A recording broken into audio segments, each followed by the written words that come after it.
Everyone loves to listen to a good book, and there are so many wonderful ones to choose, so we decided to bring you this podcast of Stories Come to Life.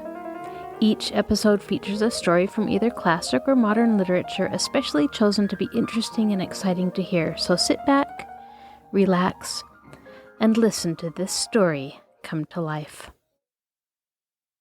Welcome to Stories Come to Life. This is Episode 1, Book 1, and I am your host, Kathryn Lopez Luker.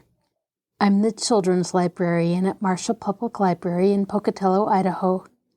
I love reading books out loud and helping others to find interesting and exciting things to read. Today, I will be reading the first chapters of one of my favorite books, The Adventures of Tom Sawyer, by Mark Twain. In this episode, we will meet Tom, a young boy who can't seem to help getting into mischief or staying out of trouble. So sit back, relax, and listen to this story come to life. The Adventures of Tom Sawyer, by Mark Twain. Chapter 1. Tom! No answer. Tom! No answer. What's gone with that boy, I wonder? You, Tom! The old lady pulled her spectacles down and looked over them, about the room. Then she put them up and looked under them. She seldom or never looked through them for so small a thing as a boy, for they were her state pair, the pride of her heart, and were built for style, not service. She could have seen through a pair of stove lids as well. She looked perplexed a moment, and then said, not fiercely, but still loud enough for the furniture to hear, "Well, if I get hold of you, I'll—" She did not finish, for by this time she was bending down and punching under the bed with the broom, and so she needed breath to punctuate the punches with. She resurrected nothing but the cat. I never did see the beat of that boy. She went to the open door and stood in it, and looked out among the tomato vines and jimson weeds that constituted the garden. No Tom. So she lifted up her voice at an angle calculated for distance and shouted, "You, Tom!" There was a slight noise behind her, and she turned just in time to seize a small boy by the slack of his roundabout and arrest his flight. "There! I might have thought of that closet. What you been doing in there?" "Nothing." "Nothing? Look at your hands and look at your mouth. What is that truck?" "I don't know, Aunt." "Well, I know. It's jam. That's what it is. 40 times I've said if you didn't let that jam alone, I'd skin you. Hand me that switch." The switch hovered in the air. The peril was desperate. "My, look behind you, Aunt." The old lady whirled around and snatched her skirts up out of danger, and the lad fled on the instant, scrambled up the high board fence, and disappeared over it. His Aunt Polly stood surprised a moment, and then broke into a gentle laugh. "Hang the boy! Can't I ever learn anything? Ain't he played me tricks enough like that for me to be looking out for him by this time? But old fools is the biggest fools there is. Can't learn any old dog new tricks, as the saying is, but my goodness, he never plays them alike 2 days, and how's a body to know what's coming? He 'pears to know just how long he can torment me before I get my dander up, and he knows if he can make out to put me off for a minute, or make me laugh, it's all down again and I can't hit him a lick. I ain't doing my duty by that boy, and that's the Lord's truth, goodness knows. Spare the rod and spile the child, as the good book says. I'm a-laying up sin and suffering for us both, I know. He's full of the old scratch, but laws-a-me, he's my own dead sister's boy, poor thing, and I ain't got the heart to lash him somehow. Every time I let him off, my conscience does hurt me so, and every time I hit him, my old heart most breaks. Well, well, man that is born of a woman is of few days and full of trouble, as the scripture says, and I reckon it's so. He'll play hooky this evening, and I'll be obliged to make him work tomorrow to punish him. It's mighty hard to make him work Saturdays when all the boys is having a holiday, but he hates work more than he hates anything else, and I've got to do some of my duty by him, or I'll be the ruination of the child." Tom did play hooky, and he had a very good time. He got back home barely in season to help Jim saw the next day's wood and split the kindlings before supper. At least, he was there in time to tell his adventures to Jim, while Jim did 3/4 of the work. Tom's younger brother, or rather half-brother Sid, was already through with his part of the work, picking up chips, for he was a quiet boy and had no adventurous, troublesome ways. While Tom was eating his supper and stealing sugar as opportunity offered, Aunt Polly asked him questions that were full of guile and very deep, for she wanted to trap him into damaging revealments. Like many other simple-hearted souls, it was her pet vanity to believe she was endowed with a talent for dark and mysterious diplomacy, and she loved to contemplate her most transparent devices as marvels of low cunning. Said she, "Tom, it was middling warm in school, weren't it?" "Yes'm." "Powerful warm, weren't it?" "Yes'm." "Didn't you want to go in a swimming, Tom?" A bit of a scare shot through Tom, a touch of uncomfortable suspicion. He searched Aunt Polly's face, but it told him nothing, so he said, "No'm, well, not very much." The old lady reached out her hand and felt Tom's shirt, and said, "But you ain't too warm now, though." And it flattered her to reflect that she had discovered that the shirt was dry without anybody knowing what she had in her mind. But in spite of her, Tom knew where the wind lay now, so he forestalled what might be the next move. "Some of us pumped on our heads. Mine's damp yet, see?" Aunt Polly was vexed to think she had overlooked that bit of circumstantial evidence and missed a trick. Then she had a new inspiration. "Tom, you didn't have to undo your shirt collar where I sewed it to pump on your head, did you? Unbutton your jacket." The trouble vanished out of Tom's face. He opened his jacket. His shirt collar was securely sewed. "Bother! Well, go along with you. I made sure you played hooky and been a-swimming, but I forgive you, Tom. I reckon you're a kind of a singed cat, as the saying is. Better'n you look this time." She was half sorry her sagacity had miscarried, and half glad that Tom had stumbled into obedient conduct for once. But Sidney said, "Well now, if I didn't think you sewed his collar with white thread, but it's black." "Why, I did sew it with white, Tom." But Tom did not wait for the rest. As he went out of the door, he said, "Siddy, I'll lick you for that." In a safe place, Tom examined 2 large needles which were thrust into the lapels of his jacket, and had thread bound about them. One needle carried white thread, and the other black. He said, "She'd never noticed if it hadn't a been for Sid. Confound it! Sometimes she sews it with white, and sometimes she sews it with black. I wish to Jiminy she'd stick to one or to the other. I can't keep the run of 'em. But I bet you I lamb Sid for that. If I don't, blame my cats." He was not the model boy of the village. He knew the model boy very well, though, and loathed him. Within 2 minutes, or even less, he had forgotten all his troubles. Not because his troubles were one whit less heavy and bitter to him than a man's are to a man, but because a new and powerful interest bore them down and drove them out of his mind for the time, just as men's misfortunes are forgotten in the excitement of new enterprises.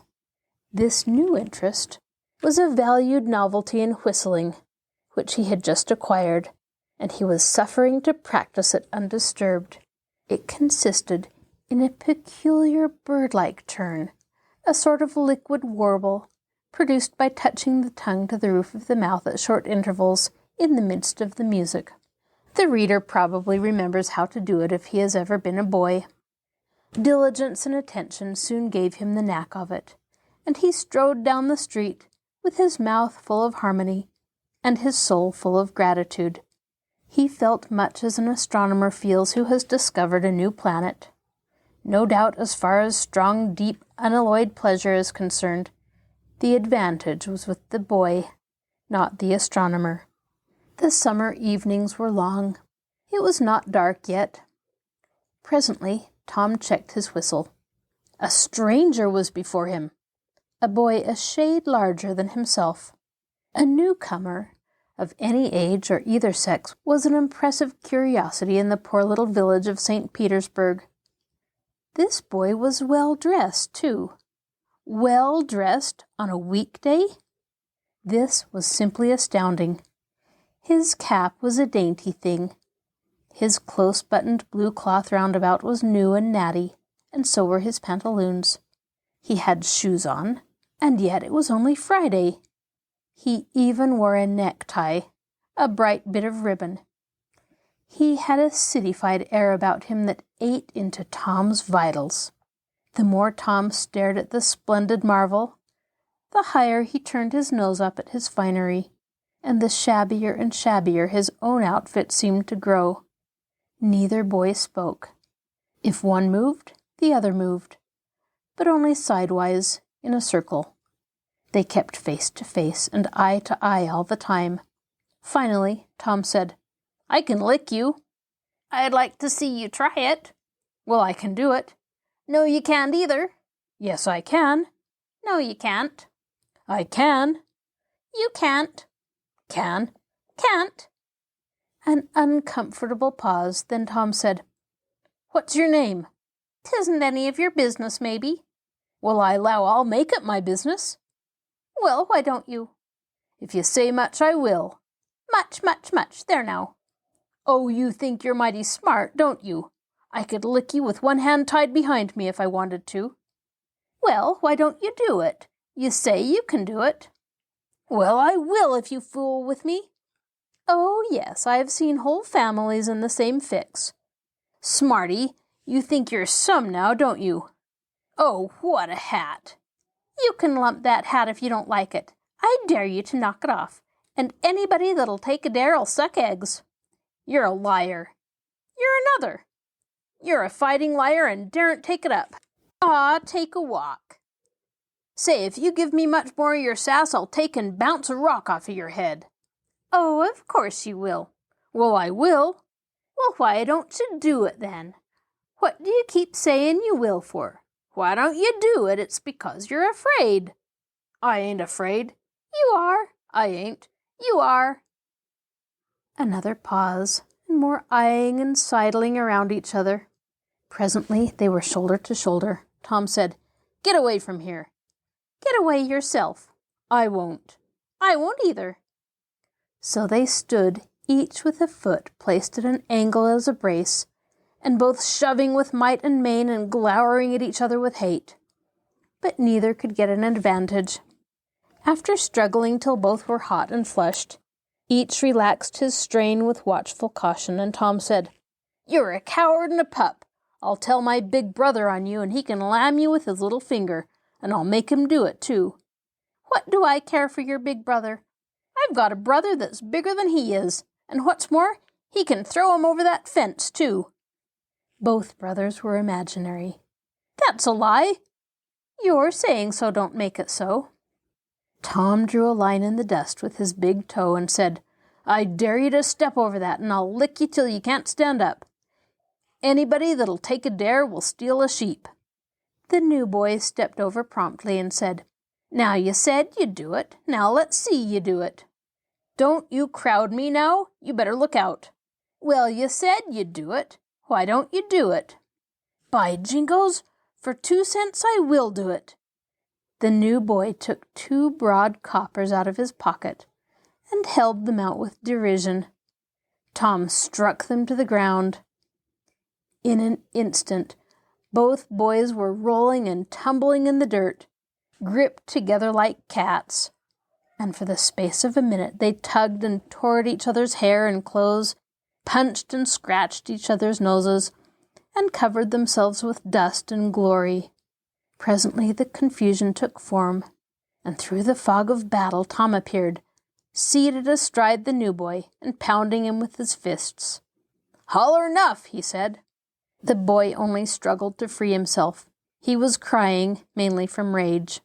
"Holler enough!" and the pounding went on. At last the stranger got out a smothered "'Nuff!" and Tom let him up and said, "Now that'll learn you. Better look out who you're fooling with next time." The new boy went off, brushing the dust from his clothes, sobbing, snuffling, and occasionally looking back and shaking his head and threatening what he would do to Tom the next time he caught him out. To which Tom responded with jeers and started off in high feather. And as soon as his back was turned, the new boy snatched up a stone, threw it and hit him between the shoulders, and then turned tail and ran like an antelope. Tom chased the traitor home and thus found out where he lived. He then held a position at the gate for some time, daring the enemy to come outside. But the enemy only made faces at him through the window and declined. At last, the enemy's mother appeared and called Tom a bad, vicious, vulgar child and ordered him away. So he went away, but he said he lowed to lag for that boy. He got home pretty late that night, and when he climbed cautiously in at the window, he uncovered an ambuscade in the person of his aunt, and when she saw the state his clothes were in, her resolution to turn his Saturday holiday into captivity at hard labor became adamantine in its firmness. Chapter 2. Saturday morning was come, and all the summer world was bright and fresh and brimming with life. There was a song in every heart, and if the heart was young, the music issued at the lips. There was cheer in every face, and a spring in every step. The locust trees were in bloom, and the fragrance of the blossoms filled the air. Cardiff Hill beyond the village and above it was green with vegetation, and it lay just far enough away to seem a delectable land, dreamy, reposeful, and inviting. Tom appeared on the sidewalk with a bucket of whitewash and a long-handled brush. He surveyed the fence, and the gladness went out of nature, and a deep melancholy settled down upon his spirit. 30 yards of broad fence, 9 feet high. It seemed to him that life was hollow, and existence but a burden. Sighing, he dipped his brush and passed it along the topmost plank, repeating the operation. Did it again, compared the insignificant whitewashed streak with the far-reaching continent of unwhitewashed fence, and sat down on a tree box discouraged.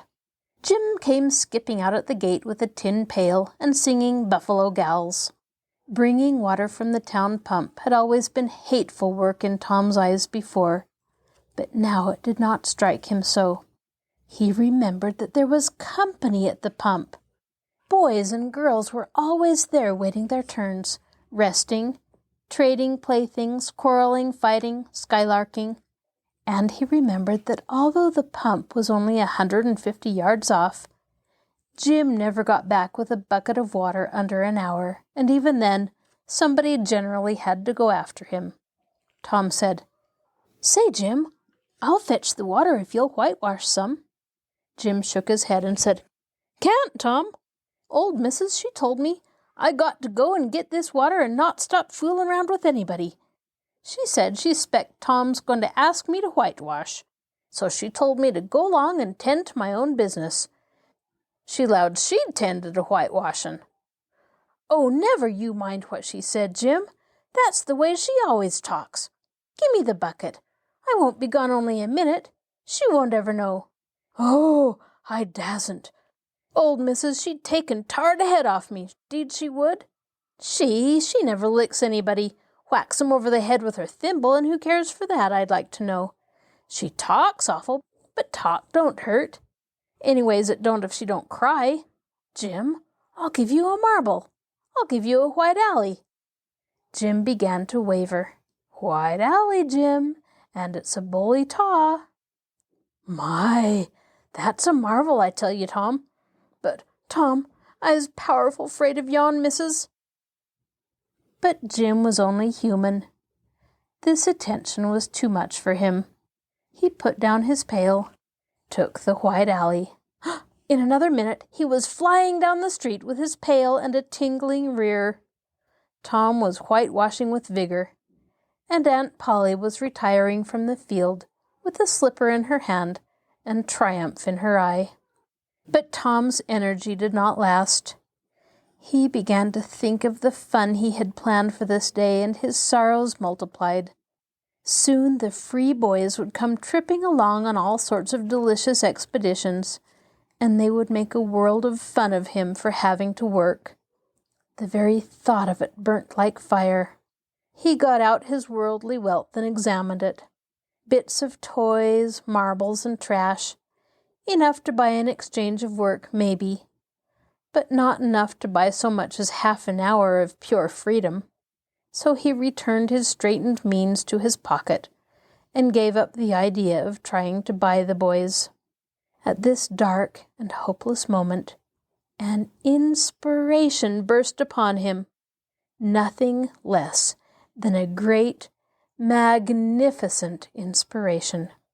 He took up his brush and went tranquilly to work.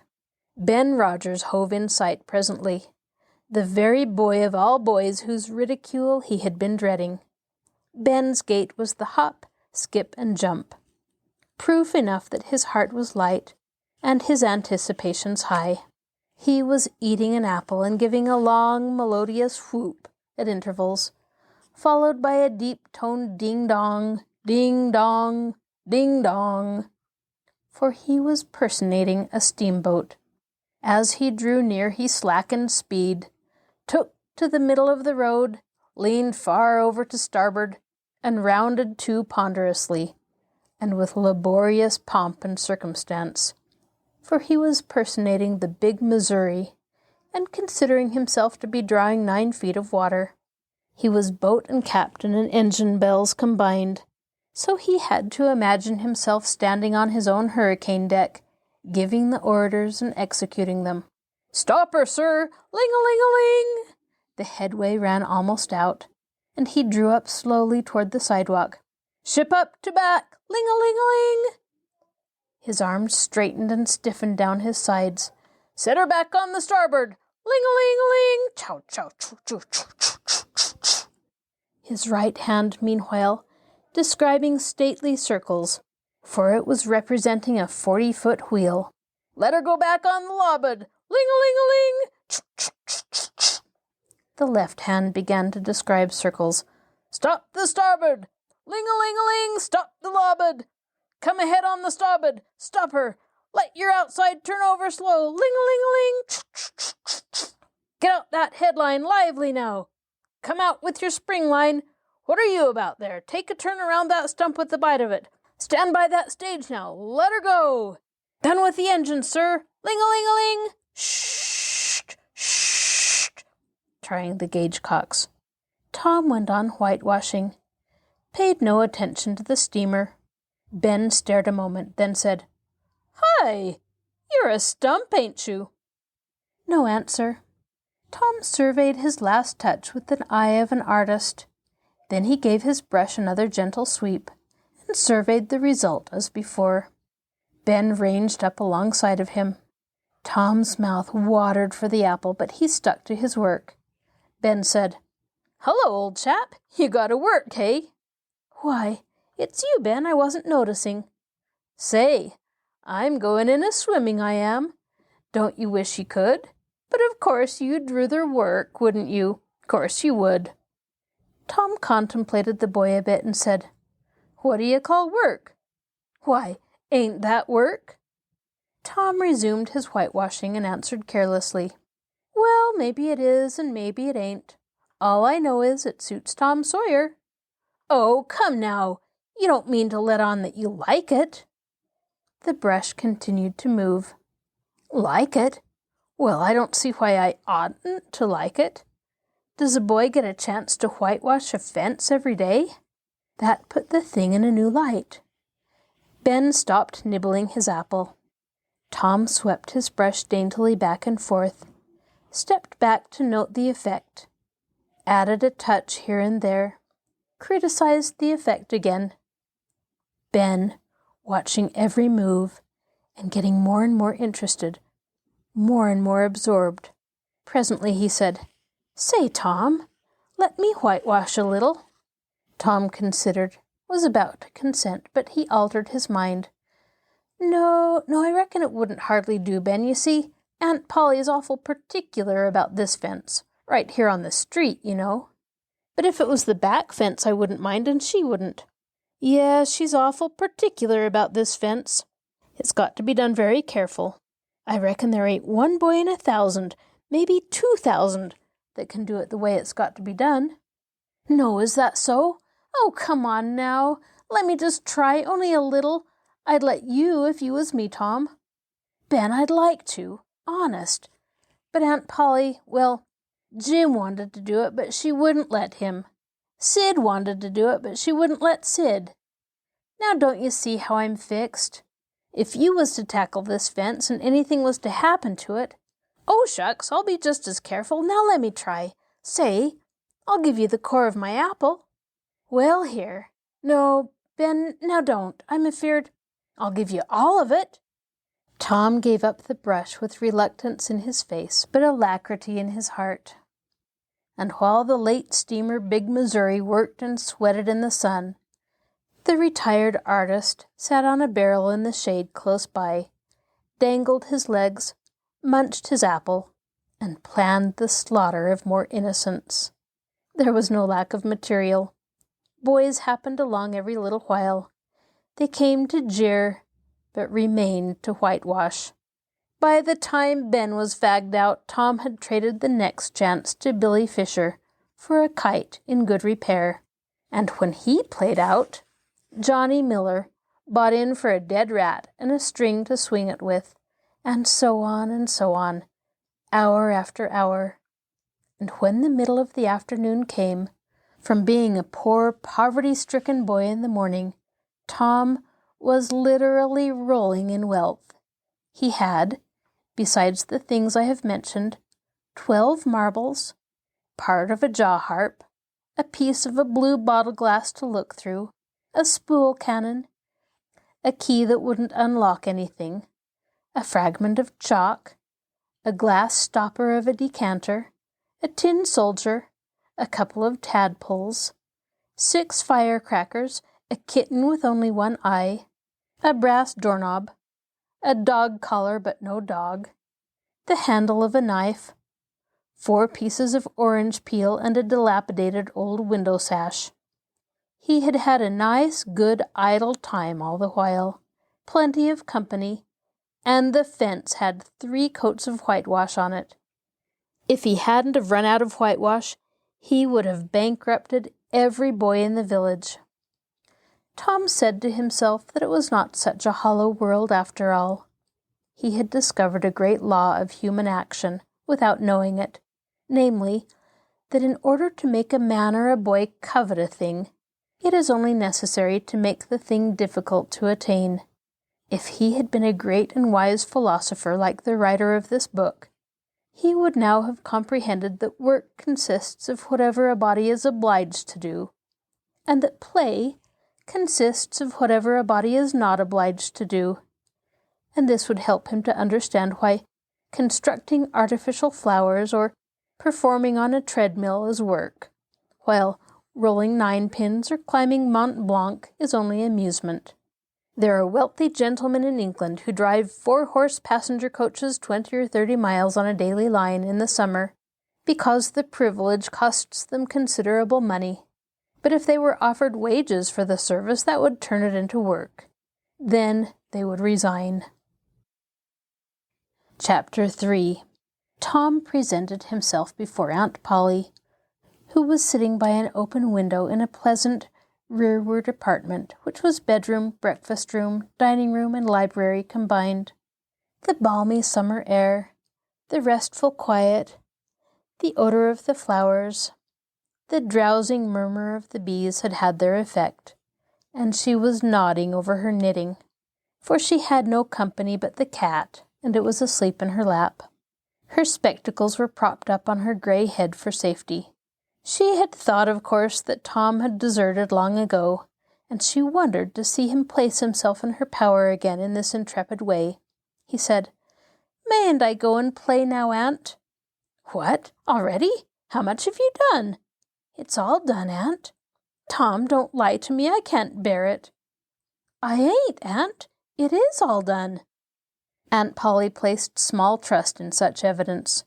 She went out to see for herself, and she would have been content to find 20% of Tom's statement true.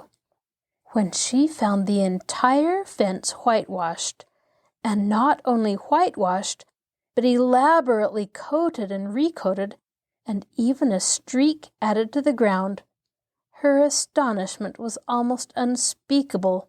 She said, "Well, I never! There's no getting around it. You can work when you're a mind to, Tom." And then she diluted the compliment by adding, "But it's powerful seldom you're a mind to, I'm bound to say. Well, go along and play. But mind you get back some time in a week, or I'll tan you." She was so overcome by the splendor of his achievement that she took him into the closet and selected a choice apple and delivered it to him, along with an improving lecture upon the added value and flavor a treat took to itself when it came without sin through virtuous effort. And while she closed with a happy scriptural flourish, he hooked a doughnut. Then he skipped out and saw Sid just starting up the outside stairway that led to the back rooms on the second floor. Clods were handy, and the air was full of them in a twinkling. They raged around Sid like a hailstorm, and before Aunt Polly could collect her surprised faculties and rally to the rescue, 6 or 7 clods had taken personal effect, and Tom was over the fence and gone. There was a gate, but as a general thing he was too crowded for time to make use of it. His soul was at peace now that he had settled with Sid for calling attention to his black thread and getting him into trouble. Tom skirted the block and came around into a muddy alley that led by the back of his aunt's cow stable. He presently got safely beyond the reach of capture and punishment, and wended toward the public square of the village, where 2 military companies of boys had met for conflict, according to previous appointment. Tom was general of one of these armies. Joe Harper, a bosom friend, general of the other. These 2 great commanders did not condescend to fight in person, that being better suited to the smaller fry, but sat together on an eminence and conducted the field operations by order delivered through aides-de-camp. Tom's army won a great victory after a long and hard-fought battle. Then the dead were counted, prisoners exchanged, the terms of the next disagreement agreed upon, and the day for the necessary battle appointed, after which the armies fell into line and marched away, and Tom turned homeward alone. As he was passing by the house where Jeff Thatcher lived, he saw a new girl in the garden, a lovely little blue-eyed creature with yellow hair plaited into 2 long tails, white summer frock, and embroidered pantalettes. The fresh-crowned hero fell without firing a shot. A certain Amy Lawrence vanished out of his heart and left not even a memory of herself behind. He had thought he loved her to distraction, and had regarded his passion as adoration, and behold, it was only a poor little evanescent partiality. He had been months winning her. She had confessed hardly a week ago. He had been the happiest and the proudest boy in the world only 7 short days, and here, in one instant of time, she had gone out of his heart like a casual stranger whose visit is done. He worshipped this new angel with furtive eye, till he saw that she had discovered him. Then he pretended he did not know she was present, and began to show off in all sorts of absurd boyish ways, in order to win her admiration. He kept up this grotesque foolishness for some little time, but by and by, while he was in the midst of some dangerous gymnastic performances, he glanced aside, and saw that the little girl was wending toward the house. Tom came up to the fence and leaned on it, grieving, and hoping she would tarry yet a while longer. She halted a moment on the steps, and then moved toward the door. Tom heaved a great sigh as she put her foot on the threshold, but his face lit up right away, for she tossed a pansy over the fence a moment before she disappeared. The boy ran around and stopped within a foot or two of the flower, then shaded his eyes with his hand and began to look down street, as if he had discovered something of interest going on in that direction. Presently he picked up a straw and began to balance it on his nose, with his head tilted far back, and as he moved from side to side, in his efforts he edged nearer and nearer toward the pansy.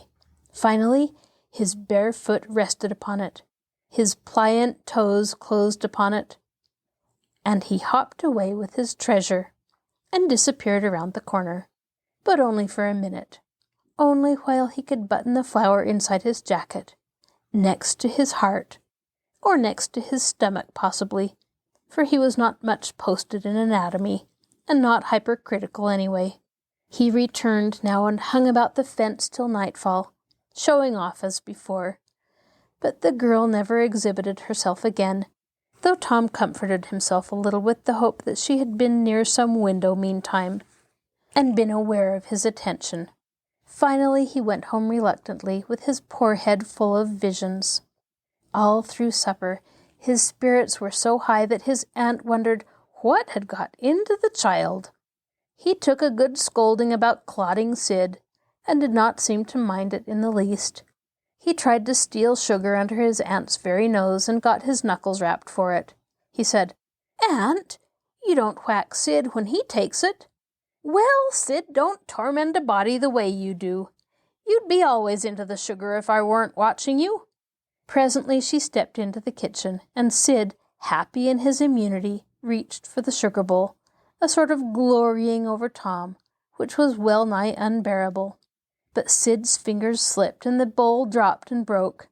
Tom was in ecstasies, in such ecstasies that he even controlled his tongue and was silent. He said to himself that he would not speak a word, even when his aunt came in, but would sit perfectly still till she asked who did the mischief, and then he would tell, and there would be nothing so good in the world as to see that pet model catch it. He was so brimful of exultation that he could hardly hold himself in when the old lady came back and stood above the wreck, discharging lightnings of wrath from her spectacles. He said to himself, "Now it's coming," and the next instant he went sprawling on the floor. The potent palm was uplifted to strike again when Tom cried out, "Hold on now! What are you belting me for? Sid broke it." Aunt Polly paused perplexed, and Tom looked for healing pity, but when she got her tongue again, she only said, "Huh, well, you didn't get a lick amiss, I reckon. You'd been into some other audacious mischief when I wasn't around like enough." Then her conscience reproached her, and she yearned to say something kind and loving, but she judged this would be construed into a confession that she had been in the wrong, and discipline forbade that. So she kept silence and went about her affairs with a troubled heart. Tom sulked in a corner and exalted his woes. He knew that in her heart his aunt was on her knees to him, and he was morosely gratified by the consciousness of it. He would hang out no signals. He would take notice of none. He knew that a yearning glance fell upon him now and then through a film of tears, but he refused recognition of it. He pictured himself lying sick unto death, and his aunt bending over him, beseeching one little forgiving word. But he would turn his face to the wall and die with that word unsaid. Ah, how would she feel then? And he pictured himself, brought home from the river, dead, with his curls all wet and his poor hands still forever, and his sore heart at rest. How she would throw herself upon him, and how her tears would fall like rain, and her lips pray God to give her back her boy, and she would never, never abuse him any more. But he would lie there, cold and white, and make no sign, a poor little sufferer whose griefs were at an end. He so worked upon his feelings with the pathos of these dreams that he had to keep swallowing. He was so like to choke, and his eyes swam in a blur of water, which overflowed when he winked, and ran down and trickled from the end of his nose. And such a luxury to him was this petting of his sorrows that he could not bear to have any worldly cheeriness or any grating delight intrude upon it. It was too sacred for such contact. And so presently, when his cousin Mary danced in, all alive with the joy of seeing home again after an age-long visit of 1 week to the country, he got up and moved in clouds and darkness out at one door as she brought a song and sunshine in at the other. He wandered far away from the accustomed haunts of boys and sought desolate places that were in harmony with his spirit. A log raft in the river invited him, and he seated himself on its outer edge and contemplated the dreary vastness of the stream, wishing the while that he could only be drowned all at once and unconsciously, without undergoing the uncomfortable routine devised by nature. Then he thought of his flower. He got it out, rumpled and wilted, and it mightily increased his dismal felicity. He wondered if she would pity him if she knew. Would she cry and wish she had a right to put her arms around his neck and comfort him?